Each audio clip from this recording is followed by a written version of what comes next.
Buenas tardes, hermanos y hermanas, buenas tardes, iglesia. Estamos aquí una vez más.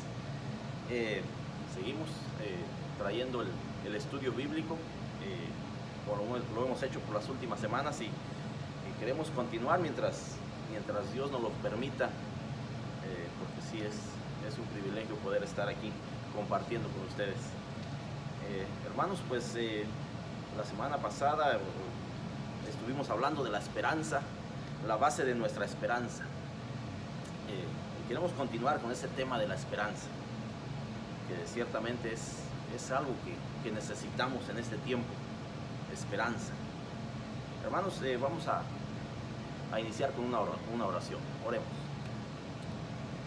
Bendito Dios, Padre amado, estamos aquí una vez más, buscando de tu presencia, bendito Dios, buscando el poder agradarte, buscando, Padre, el poder conocerte más profundamente a través de tu palabra. Bendito Dios, te pedimos que seas tú con nosotros en esta tarde, que estés tú presente, Padre, en este momento, al poder compartir tu palabra, bendito Dios. Te pedimos, Padre, que tú tomes el control de este momento.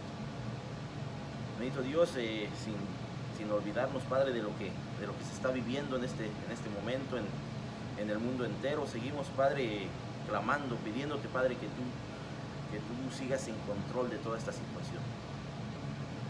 Sí, ciertamente se ven las cosas no muy bien, de acuerdo a lo que oímos, a lo que vemos, a los noticieros, Padre. Se ve que la situación sigue empeorando, Padre, pero sabemos que ahí estás tú, Padre. Ahí tú tienes el control de toda la situación, y por alguna razón es que las cosas están sucediendo como están sucediendo, Padre.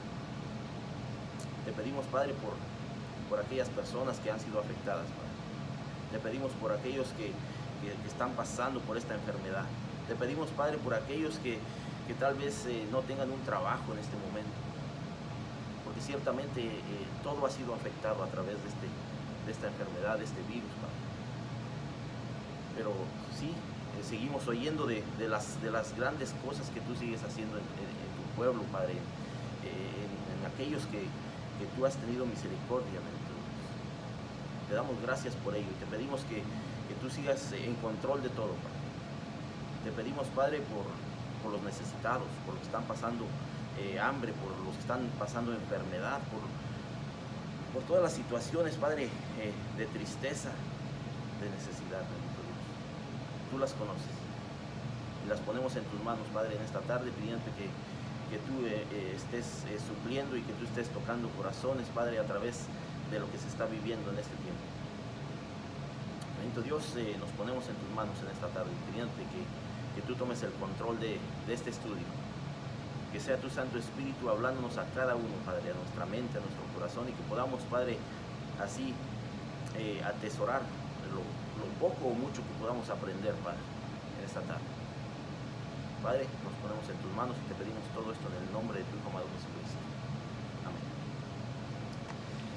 Bueno, hermanos, la esperanza. Ya hablamos de la esperanza. Ciertamente algunas personas tienen esperanza en algunas cosas. Algunas personas tienen esperanza en otras personas. Y eso es lo que hablamos la sesión pasada. ¿Cuál es en sí la base de nuestra esperanza?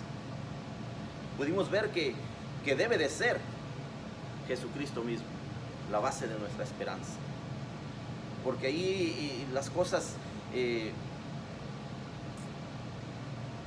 podríamos decir que las cosas de este mundo tienen un principio y un fin. Pero cuando nuestra esperanza está en Cristo, va mucho más allá de lo que tal vez nosotros podamos entender. Es una esperanza que nunca acabará. Entonces, el tema de esta sesión se llama la expresión de nuestra esperanza. En otras palabras, cómo nosotros estamos expresando esa esperanza que tenemos. Cómo es que la demostramos a la gente, esa esperanza que decimos tener. Ese es el tema de esta semana. Tal vez tú ya tienes una idea, tal vez ya te forjaste esa idea en tu mente, de cómo expresas tú esa esperanza, de cómo expresas tu amor hacia los demás, de cómo expresas lo que Dios ha hecho en tu vida. Tal vez ya tienes esa idea, pero queremos ver a través de la palabra, a través de esa primera carta del apóstol Pedro, cómo nosotros debemos de expresar esa esperanza. Entonces queremos ver si tu idea concuerda con la palabra. Ese es lo que queremos ver a través de este estudio. Para eso queremos hacer una pregunta para iniciar. ¿Cuál es la diferencia entre la religión y una relación con Cristo? ¿Cuál es la diferencia? Tal vez me vas a decir, ¿acaso no es lo mismo? Religión, Cristo, yo voy a la iglesia, es una religión. Bueno, quiero que te quedes con esa pregunta en tu mente y que podamos al final de esta clase, al final de este estudio, poder dar respuesta a esa pregunta. ¿Cuál es la diferencia entre la religión y una relación con Cristo? Bueno, pues vamos a la palabra de Dios. Primera de Pedro, capítulo 1, verso 13 al 16. Dice así. Dice, por tanto, ceñid los lomos de vuestro entendimiento, sed sobrios y esperad por completo en la gracia que se os traerá cuando Jesucristo sea manifestado. Como hijos obedientes, no os conforméis a los deseos que antes teníais estando en vuestra ignorancia, sino como aquel que os llamó es santo, sed también vosotros santos en toda vuestra manera de vivir. Porque escrito está, sed santo, porque yo soy santo, dice Jehová de los ejércitos. Esto es lo que el apóstol Pedro nos muestra a través de esta carta. Primeramente, nos dice, ceñid los lomos de vuestro entendimiento. El apóstol Pedro desafía al creyente, desafía a aquel que dice ser seguidor de Jesucristo, en tres aspectos, de tres maneras, de tres formas diferentes.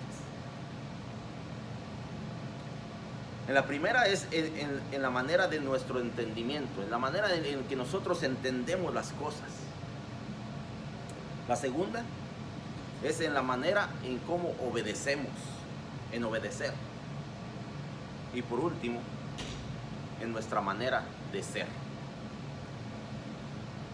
El apóstol Pedro hace un desafío. Primeramente nos dice que ciñamos los lomos de vuestro entendimiento. Ceñir, ¿qué es ceñir? Es apretar, es amarrar, es asegurar. Dice, ceñid los lomos de vuestro entendimiento. En otras palabras, tenemos que entender en realidad hasta qué punto nosotros, en nuestro conocimiento, lo que pensamos que conocemos, hasta dónde estamos. En realidad, nuestro entendimiento tiene algo que ver relacionado con el entendimiento de Dios. Ceñid los lomos de vuestro entendimiento, y continúa diciéndonos, sed sobrios. Sed sobrios. En otras palabras, dice que tenemos que estar conscientes de todo lo que hacemos, de todo lo que decimos, de todo lo que planeamos, que en realidad tenemos que tener un control de todas las cosas que estamos haciendo o que estamos por hacer. Vamos a ver tres puntos a través de este pasaje. El primero es que el cristiano debe de vivir con gracia y santidad y no en conformidad con el mundo. ¿Por qué? ¿O acaso si nosotros estamos viviendo en santidad, podemos vivir de acuerdo a lo que está sucediendo en el mundo? Es una pregunta que debemos de hacernos nosotros cada día, cada mañana. ¿Puedo estar de acuerdo con lo que sucede en este mundo si yo soy un seguidor de Jesucristo? Si yo estoy viviendo en santidad, si yo estoy viviendo bajo la gracia de Dios. ¿Acaso podemos estar de acuerdo con toda la injusticia que se está viviendo? ¿Acaso podemos estar de acuerdo de crear más injusticia por la injusticia? Eso es lo que nosotros tenemos que preguntarnos. Aquí Pedro está demandando que desechemos la vanidad y pensemos en la verdad absoluta. Que en realidad vivamos una vida no de acuerdo a nuestro entendimiento, no de acuerdo a nuestro pensamiento, sino de acuerdo a la verdad absoluta. Y entonces, ¿cuál es la verdad absoluta? Tendremos que entonces pensar y entender que la verdad absoluta es la palabra de Dios. Lo que hacemos, lo que pensamos en realidad está de acuerdo con la palabra de Dios. Eso es lo que nosotros tenemos que preguntar y contestarnos día a día. Pedro está demandando que desechemos esa vanidad, que desechemos cualquier cosa que es vana en nuestra vida, que no tiene sentido, que no tiene futuro, y que empecemos a vivir en la verdad absoluta. Cuando podemos y entendemos que podemos hacer eso, entonces nuestro entendimiento empieza a tener unos valores diferentes, valores de acuerdo a los valores eternos, a los valores que Dios tiene para cada uno de nosotros. Valores que en realidad nosotros no podemos ver en una sociedad que está llena de corrupción. Entonces, ese es el primer reto del apóstol Pedro, que ciñamos los lomos de vuestro entendimiento, que en realidad pensemos si nosotros estamos viviendo de acuerdo a la verdad absoluta, que es en Cristo Jesús.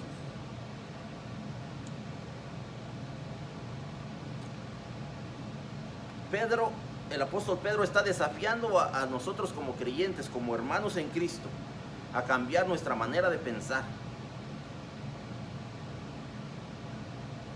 y que pensemos de una manera diferente ante la situación que estamos viviendo. De una manera diferente. Quiere decir que en realidad entonces no podemos seguir pensando como piensa el mundo, como piensan a todos aquellos que en realidad todavía no conocen a Jesucristo.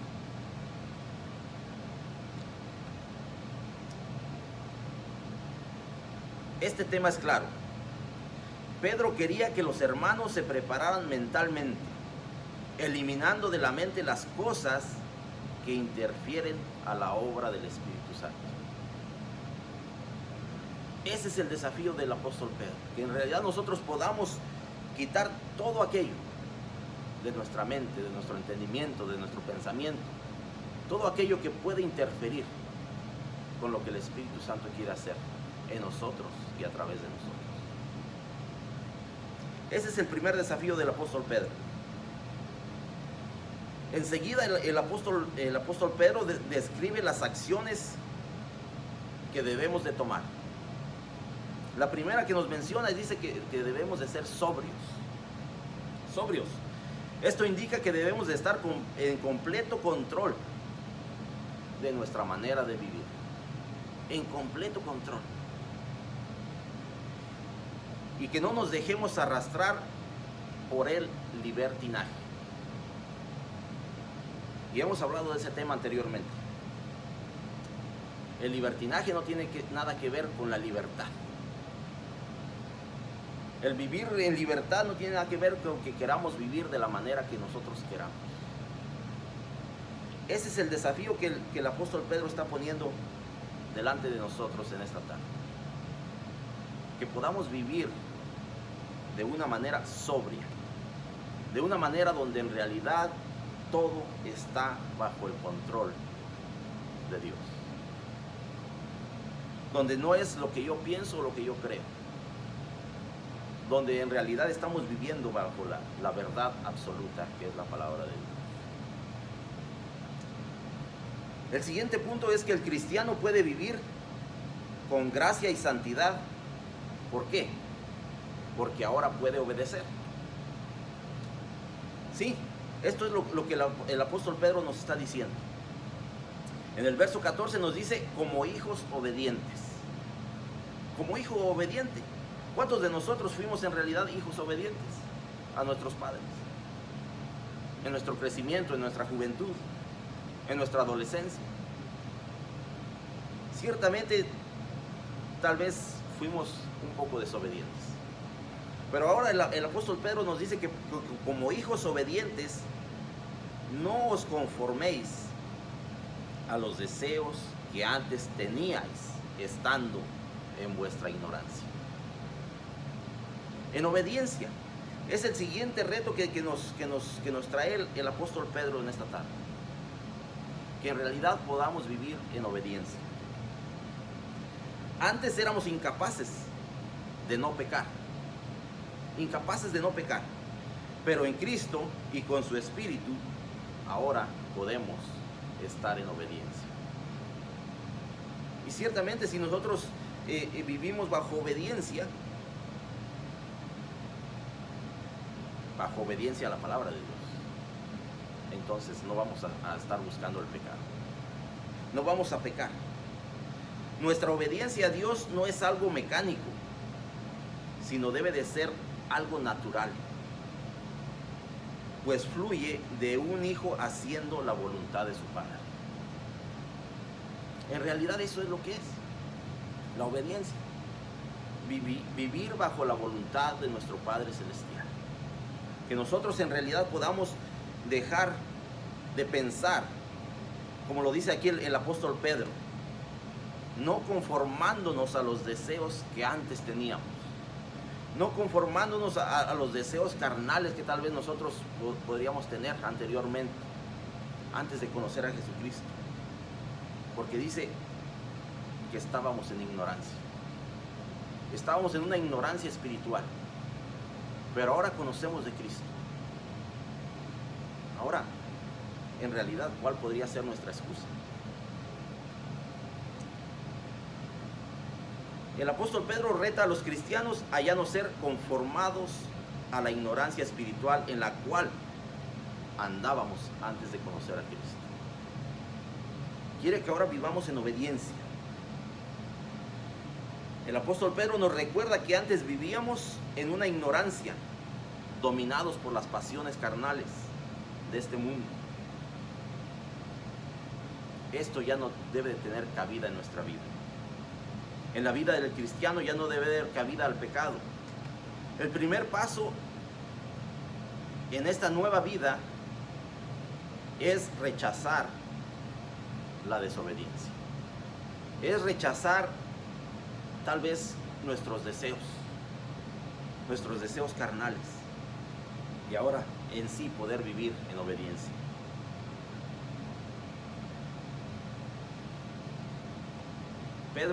El apóstol Pedro nos hace un tercer reto. Nos reta a que seamos santos. Santidad. Y en sí no es el apóstol Pedro el que está pidiendo santidad. Es Dios mismo. Dice el verso 15, dice, sino como aquel que nos llamó es santo, sed también vosotros santos. ¿Cuándo? ¿Dónde? ¿Por qué? ¿Para qué? Dice, sed también vosotros santos en toda vuestra manera de vivir. En toda vuestra manera de vivir. Ese es el reto que nos hace el apóstol Pedro en este momento. Porque sí, la santidad tiene una relevancia en todos los aspectos de la vida, en todos. En todo lo que hacemos, en todo lo que pensamos, en todo lo que decimos, en todo lo que decimos que vamos a hacer. Pedro desafía a los creyentes a aplicar la santidad de una manera más amplia, un poco más allá, un poco más profundo.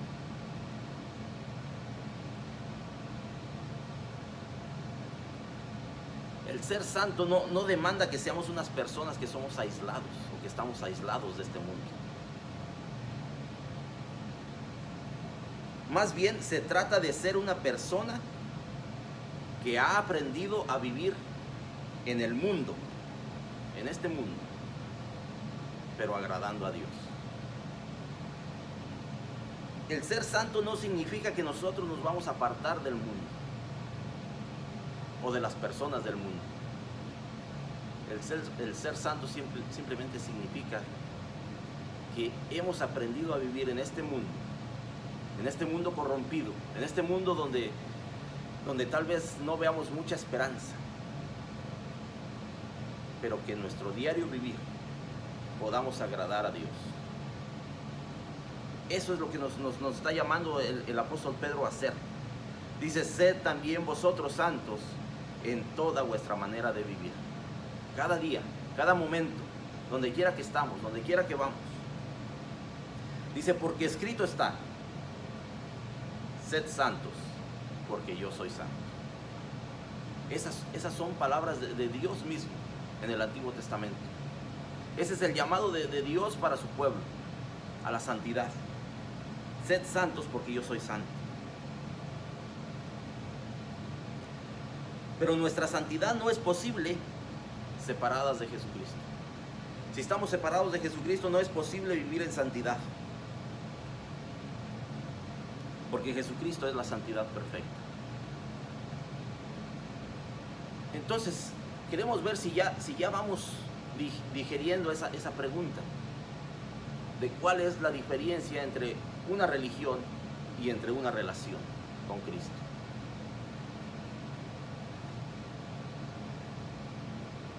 La palabra santo o santidad simplemente significa algo consagrado o separado para Dios, o para el uso exclusivo de Dios. Eso es lo que el apóstol Pablo nos está animando a hacer. Simplemente instrumentos de Dios, instrumentos para Dios. En el Nuevo Testamento, todos los miembros de la iglesia son santos, pues han sido llamados del mundo para seguir a Dios. Son diferentes porque han sido separados del resto de la humanidad para el servicio y el culto a Dios. No se trata de religión, hermanos. Se trata de una relación personal con Jesucristo. Se trata de, en realidad, nosotros poder dar la honra y la gloria a Dios en todo lo que hacemos, en todo lo que decimos, día a día.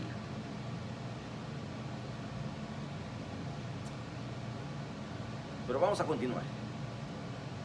Primera de Pedro, capítulo 1, verso 17 al 21. Dice: y si invocáis por Padre a aquel que sin acepción de personas juzga según la obra de cada uno, conducíos en temor todo el tiempo de vuestra peregrinación, sabiendo que fuisteis rescatados de vuestra vana manera de vivir, la cual recibisteis de vuestros padres, no con cosas corruptibles como oro o plata, sino con la sangre preciosa de Cristo, como de un cordero sin mancha y sin contaminación, ya destinado desde antes de la fundación del mundo, pero manifestado en los postreros tiempos por amor de vosotros, y mediante el cual creéis en Dios, quien le resucitó de los muertos y le ha dado gloria, para que vuestra fe y esperanza sean en Dios. Aquí el apóstol Pedro continúa haciéndonos un llamado como creyentes, como cristianos. Dice: y si invocáis por Padre a aquel que sin acepción de personas juzga según la obra de cada uno, conducíos en temor todo el tiempo de vuestra peregrinación. 3 puntos más que queremos ver en este pasaje.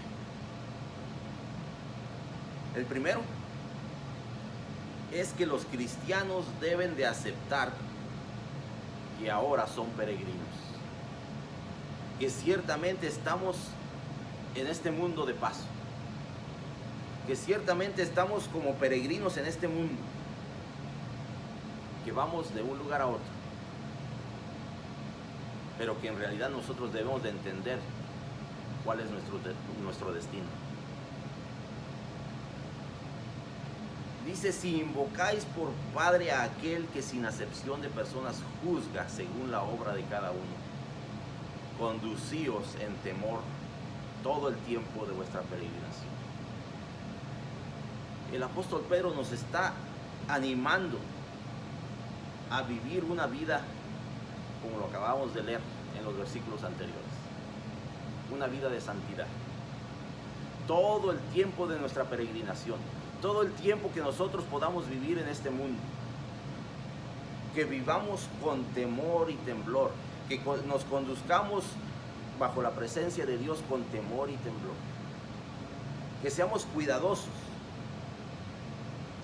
porque sí, todos conocemos a ese Dios de amor, todos conocemos a ese Dios de perdón, todos conocemos a ese Dios de milagros, y lo seguimos viendo día a día.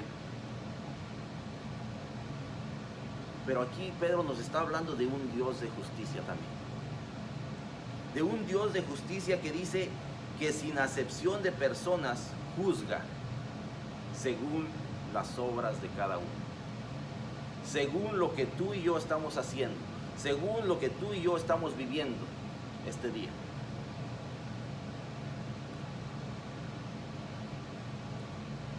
Pero sí, nos anima que tenemos que aceptar que somos peregrinos y que estamos por un corto tiempo de paso, y que aún en ese corto tiempo tenemos que darle la honra y la gloria a Dios. Tenemos que vivir de una manera que le agrade a Dios mismo.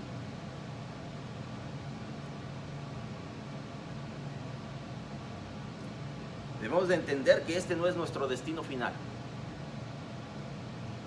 Nuestro destino como seguidores de Jesucristo es la eternidad. Esa es la esperanza de la que nosotros nos agarramos cada día. El poder estar con Jesucristo.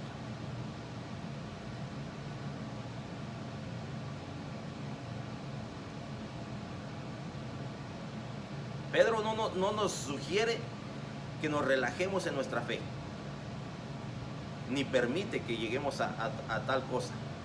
Al contrario, él espera que los creyentes tomen su fe con mucha seriedad. Que seamos serios, hermanos. Que seamos serios en lo que decimos ser. Aquí en este versículo 17, Pedro nos recuerda que Dios no hace acepción de personas, pues juzgará las obras de todos. Al igual que el apóstol Pablo. El apóstol Pablo hace la misma referencia en el libro de Corintios. Dice: porque es necesario que todos nosotros compadezcamos ante el tribunal de Cristo, para que cada uno reciba según lo que haya hecho mientras estaba en el cuerpo, sea bueno o sea malo. Segunda de Corintios 5:10.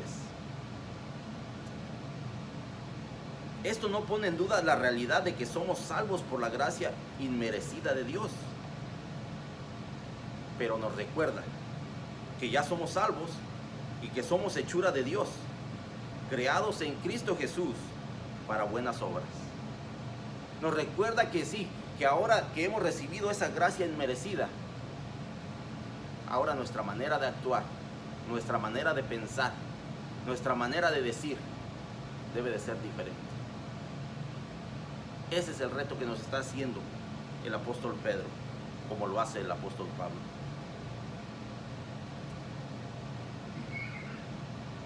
Segundo punto, los cristianos deben de recordar que fueron redimidos. Debemos de recordar que el precio ya fue pagado. Como nos lo dice el verso 18, sabiendo que fuisteis rescatados de vuestra vana manera de vivir, la cual recibisteis de vuestros padres, no con cosas corruptibles como oro o plata, sino con la sangre preciosa de Cristo, como de un cordero sin mancha y sin contaminación. Debemos de recordar que ya fuimos redimidos,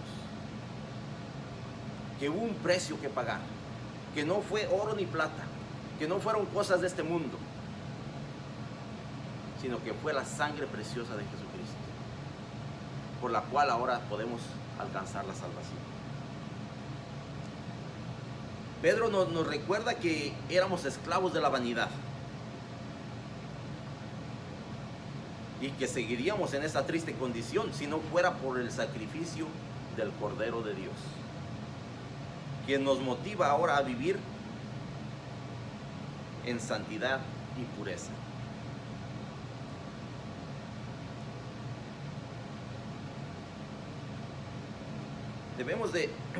Como creyentes debemos de recordar que fuimos rescatados de una manera, de una vida vana, de una vida que no tenía sentido. Pedro nos recuerda a nosotros como creyentes que fuimos redimidos por un precio, no precio de oro o de plata, sino del precio de la preciosa sangre de Jesucristo.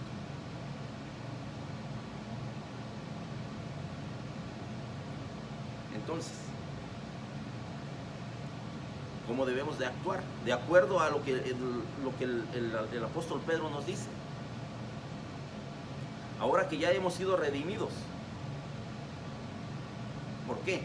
Porque dice la palabra que Él se dio a sí mismo por nosotros, para redimirnos de toda iniquidad y purificar para sí,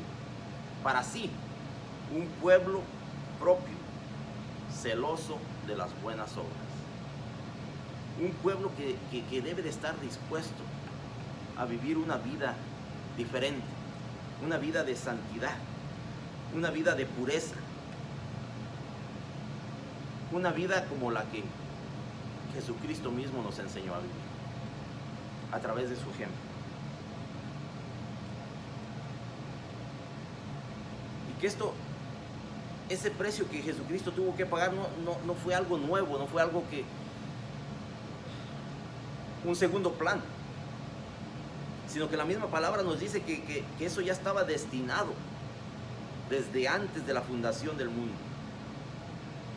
pero manifestado en los postreros tiempos. ¿Por qué? Simplemente por amor a vosotros, y mediante el cual creéis en Dios, quien le resucitó de los muertos y le ha dado gloria, para que vuestra fe y esperanza sean en Dios. Eso es de lo que hablábamos la semana pasada. ¿En dónde está nuestra esperanza? ¿En qué? ¿En quién? Y sí, como cristianos, tal vez fue la primera palabra que salió de nuestra boca. Mi esperanza está en Cristo. Pero como hablamos al inicio de este estudio, ¿cómo estamos expresando nosotros esa esperanza? ¿Cómo expresamos nuestra esperanza ante el mundo? Ante nuestra familia, ante nuestros amigos, amistades, ante nuestros compañeros de trabajo. ¿Cómo ven ellos nuestra esperanza? ¿Qué ven ellos en nosotros? Si es que están viendo algo.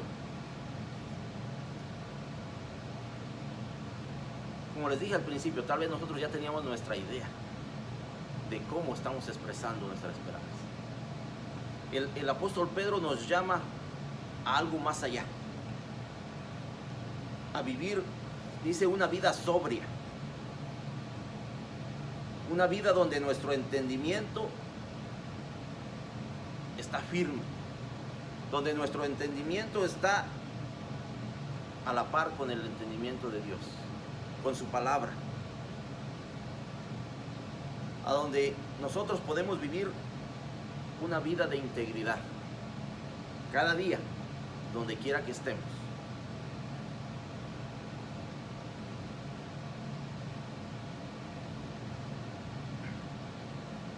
El apóstol Pedro enfatiza la permanencia de la obra de Dios y lo hace en contraste a la vida natural. Primera de Pedro 1:22 dice así: porque toda carne es como hierba, y toda la gloria del hombre como flor de la hierba. La hierba se seca y la flor se cae, mas la palabra del Señor permanece para siempre. Y esta es la palabra que por el Evangelio os ha sido anunciada.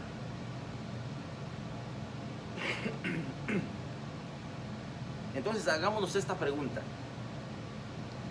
¿cómo podemos rechazar los valores del mundo, pero mostrar amor a personas en el mundo? ¿Cómo podemos rechazar los valores del mundo, pero mostrar amor a personas en el mundo? ¿Cómo podemos nosotros no estar de acuerdo con todo lo que sucede, con todo lo que pasa, que no está de acuerdo a la palabra de Dios, pero aún ahí poder mostrar el amor de Dios? Es una pregunta que quiero que se lleven esta tarde, hermanos.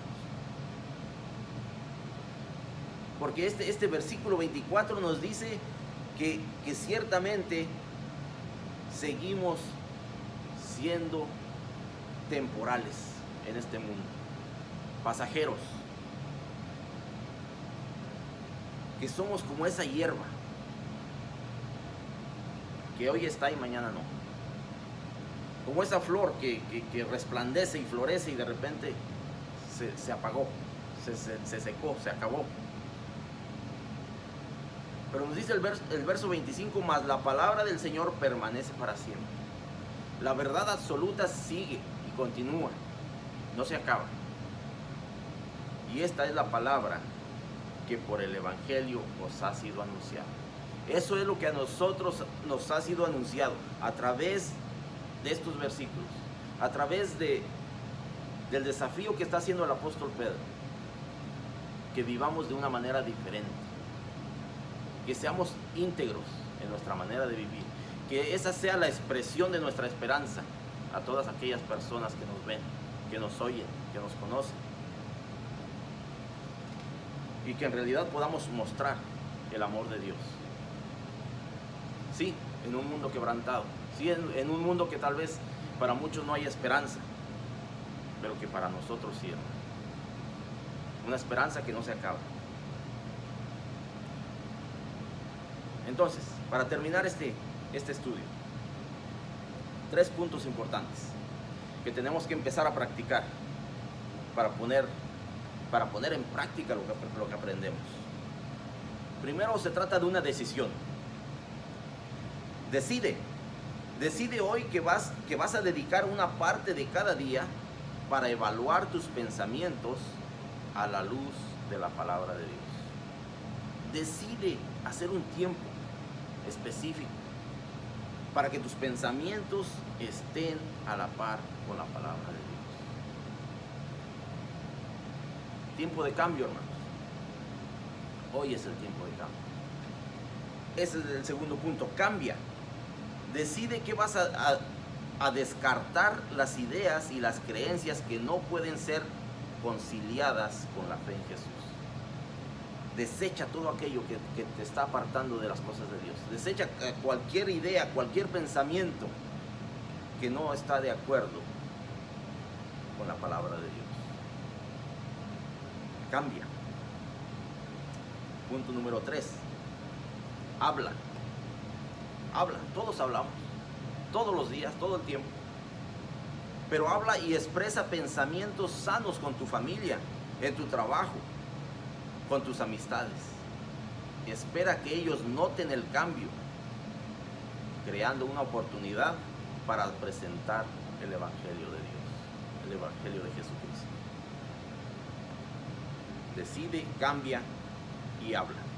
3 cosas importantes para poder empezar a vivir de una manera diferente. Recuerda, el creyente en Cristo es una criatura nueva, con nuevos valores y también con un nuevo vocabulario. El cristiano no crece con el conocimiento y el razonamiento de la mente de Cristo.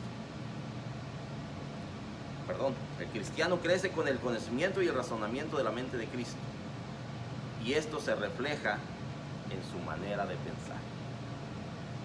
Si tú eres una nueva criatura en Cristo, eso se debe de reflejar en la manera que tú vives, en la manera que tú piensas y en la manera que tú hablas. Hermanos, ha sido un privilegio el poder compartirles esta tarde y seguimos pidiéndole a Dios que Él siga en control de todo y que les siga bendiciendo. Hermanos, hasta pronto.